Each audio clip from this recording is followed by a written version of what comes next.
Assalamualaikum warahmatullahi wabarakatuh. Alhamdulillahirrahmanirrahim. Wassalatu wassalamu ala asrofil anbiya wal mursalin Sayyidina wa maulana Muhammadin wa ala alihi wa sahbihi ajma'in, amma ba'du. Kepada Bapak Haris Baladi selaku dosen pengampu mata kuliah ekonomi pembangunan yang saya hormati, di sini saya selaku moderator akan memimpin presentasi kelompok 3 yang disusun oleh saya sendiri, Muhammad Miftahul Khoir, NIM 2019-2344, beserta teman saya Silda Alfiani dan Ridatul Abadiyah. Oke, saya di sini akan mempresentasikan materi yang pertama, yaitu tentang teori pertumbuhan ekonomi linear. Teori pertumbuhan ekonomi linear merupakan proses transformasi masyarakat dari era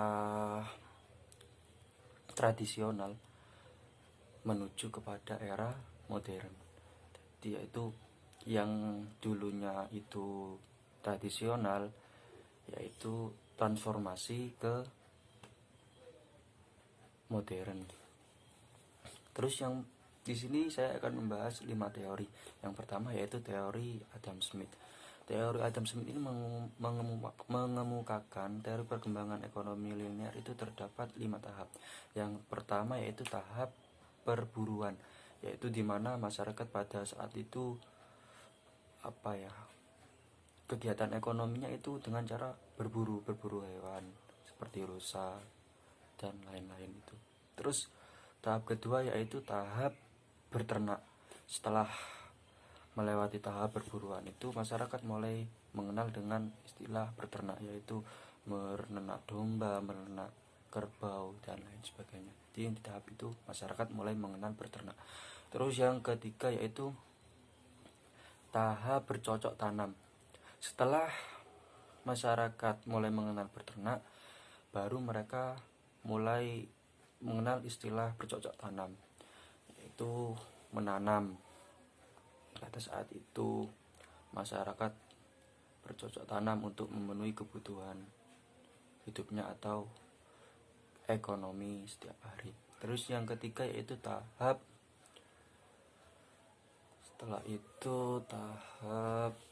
perdagangan. Setelah bercocok tanam, masyarakat mulai mengenal perdagangan yaitu jual beli. Setelah bercocok tanam, hasil panen nanti itu dijual belikan kepada masyarakat lain. Terus yang terakhir yaitu tahap kelima, yaitu masyarakat mulai mengenal perindustrian,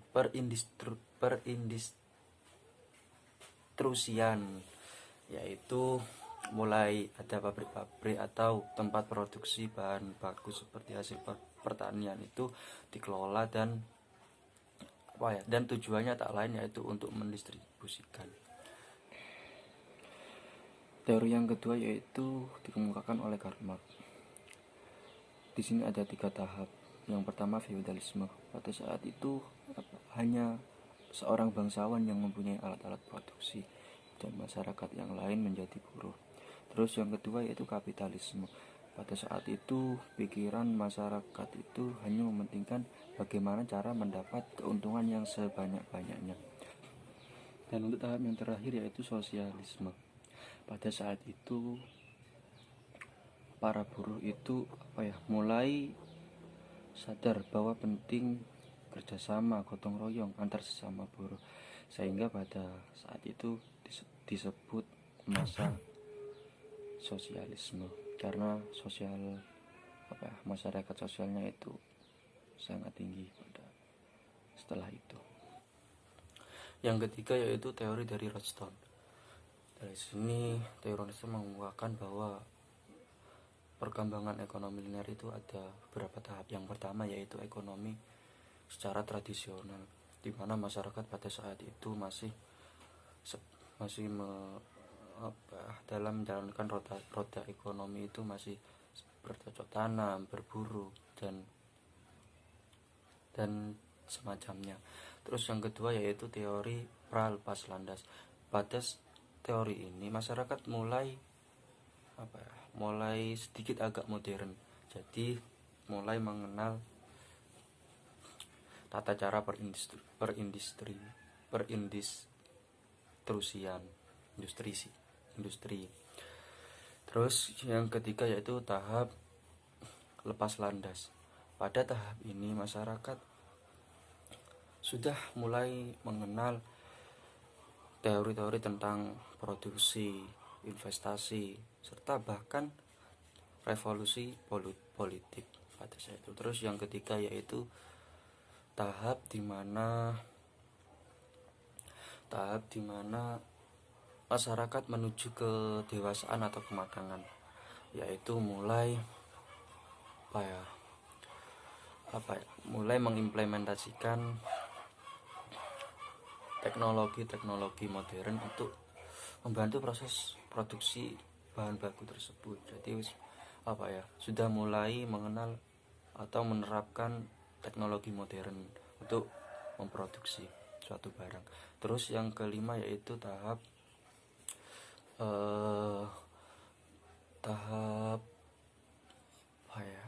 konsumsi tinggi. Maksudnya itu ketika sudah masyarakat mengenal tentang teknologi industri, otomatis pendapatan yang kebanyakan masyarakat itu tinggi. Nah, semakin tinggi pendapatan mereka, semakin berkurang pula sumber daya yang dimiliki, yang berpotensi.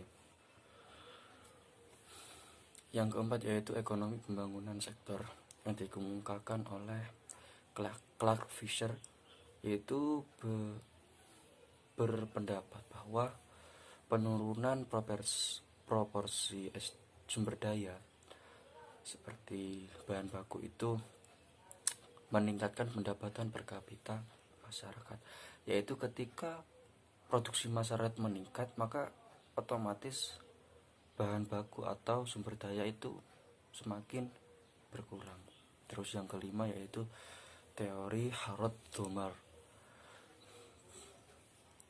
Nah, teori ini mengadopsi dari atau menurut pandangan negara-negara maju, yang mana agar ekonomi itu cepat berkembang, itu negara itu membuka lebar-lebar investasi, yang mana manfaat investasi itu sangat banyak. Seperti contoh, apabila investasi itu semakin besar, maka